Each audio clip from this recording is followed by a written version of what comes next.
Hi viewers, அனைவருக்கும் வணக்கம். Welcome to Gomathi. சிரிச்சுக்கலாம் வாங்க. இன்னைக்கு நாம் பார்க்க போகிறது திருவாதிரை களி எப்படி பண்ணுறதுன்னு பார்க்கலாம்.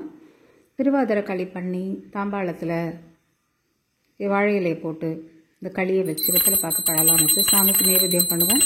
ரொம்ப விசேஷமான நாள். இந்த நாளில் இந்த மாதிரி தான் களி பண்ணணும். ரொம்ப ஈஸியாக எப்படி பண்ணுறதுன்னு பார்க்கலாம் வாங்க. ஒரு டம்ளர் பொன்னி பச்சரிசி, சாப்பாட்டு பச்சரிசி எடுத்து வச்சுருக்கேன். இது ஒரு கடாயில் போட்டு 2 ஸ்பூன் பயத்தம்பருப்பு சேர்த்துப்போம். மகா நைவேத்தியம்ங்கிறதுனால கொஞ்சம் பருப்பு சேர்க்குறோம், ரொம்ப சேர்க்க வேண்டாம். 2 ஸ்பூன் சேர்த்தா போகிறோம். நல்லா ட்ரை ரோஸ்ட் பண்ணிக்கணும். நல்ல கலர் நல்லா ப்ரௌனாக சேஞ்ச் ஆகணும். ஸோ நல்ல கலர் மாறுற வரைக்கும் நம்ம இதை வறுக்கணும். மீடியம் டு லோ ஃப்ளேம் தான், ஹை ஃப்ளேமில் வைக்காதீங்க. இப்போ ரெடியாக எடுத்து ஒரு கிண்ணத்துக்கு மாற்றிடுவோம். இப்போது அதே நம்ம எந்த டம்ளரில் அரிசி எழுதோமோ அதுலேயே 1.5 டம்ளர் வெல்லம், 3 டம்ளர் தண்ணி, ஒரே கப்பை மெஷர் பண்ணிக்கோங்க, அப்போ தான் சௌகரியமாக இருக்கும். இந்த வெல்லத்தை ஜஸ்ட்டு அது டைல்யூட் ஆகணும். அந்த கட்டிகள் இல்லாமல் நல்லா டைல்யூட் ஆகணும். கொதிக்க ஆரம்பிக்கும் போது அடுப்பை ஆஃப் பண்ணிவிட்டு ஃபில்டர் வச்சு ஸ்ட்ரெயின் பண்ணிவிடுவோம். இதில் மண் டஸ்டெல்லாம் இருந்தால் கலெக்ட் ஆகிடும். ஸோ இப்போது இது ஸ்ட்ரெயின் பண்ணியாச்சு. இது இப்படியே இருக்கட்டும். இப்போ நம்ம அந்த அரிசியை ஒரு மிக்சி ஜாரில் போட்டு நல்ல சின்ன ரவை பதத்துக்கு, ரொம்ப பெரிய ரவையாக பொரிக்கக்கூடாது, சின்ன ரவை பதத்துக்கு பொடிச்சிட்டு தேங்காய் கொஞ்சம் துருவி வச்சுருக்கேன். திராட்சை, முந்திரி இதையும் உடச்சி எடுத்து வச்சுருக்கேன். ஒரு கடாயில் 1 ஸ்பூன் நெய் விட்டு இந்த முந்திரி திராட்சை போட்டு நல்லா வறுப்போம். இப்போ நம்ம துருவி வச்சுருக்கிற தேங்காயில் ஒரு போர்ஷன் மட்டும் சேர்க்க போகிறேன். ரொம்ப டேஸ்ட்டாக இருக்கும். இந்த வறுத்து போடுறது ரொம்ப டேஸ்டியாக இருக்கும். இந்த வெள்ளை தண்ணியிலையும் போட்டு கொதிக்க வச்சு அப்படியே நம்ம கிளறலாம், இல்லைன்னா கடைசியில் சேர்க்கலாம். நான் கடைசியிலையும் சேர்க்க போகிறேன். இப்போ இதுலேயும் கொஞ்சம் வறுத்து வச்சுருக்கேன். இப்போ அதே கடாயில் நம்ம வெள்ளை தண்ணியை விட்டுடலாம். சில பேர் தேங்காவை இப்போ வெள்ளை தண்ணியில் சேர்த்து கிளறுவாங்க. பட் நான் கடைசியில் சேர்க்க போகிறேன்.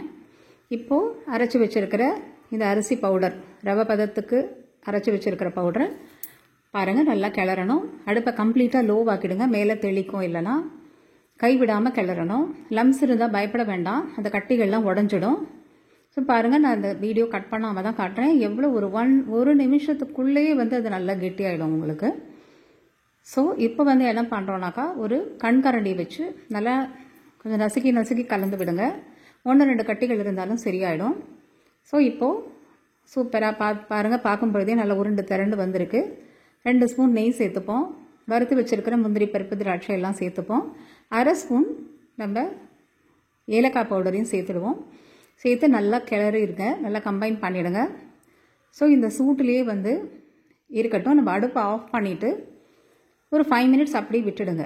பாருங்கள் எவ்வளோ சூப்பராக, பார்க்கும்பொழுதே நல்லா வெந்துடுது அப்படிங்கிறது தெரியுது. பால் மாதிரி திரண்டு வரும், அப்படியே ஹல்வா பதத்துக்கு இருக்குது பாருங்கள். சூப்பராக, ரொம்ப உதிரியாகவும் இருக்கக்கூடாது, ரொம்ப குழக்குடனும் இருக்கக்கூடாது, இந்த மாதிரி தான் இருக்கணும்.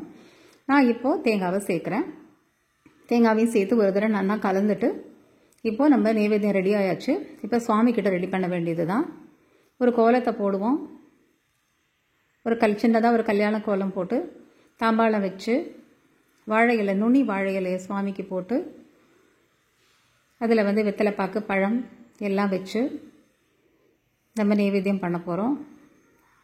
ஆட வெள்ளானுக்கு, நடராஜமூர்த்திக்கு நைவேத்தியம் ஆயாச்சு. ஸோ இந்த மாதிரி பண்ணும்போது நம்ம கண்டிப்பாக இறைவனின் அருளை பெறுவோம். நம்ம அது ஸ்ரத்தையாக பண்ணுறது தான் ரொம்ப முக்கியமான விஷயம். உங்களுக்கு ரொம்ப பிடிச்சிருக்கும்னு நினைக்கிறேன்.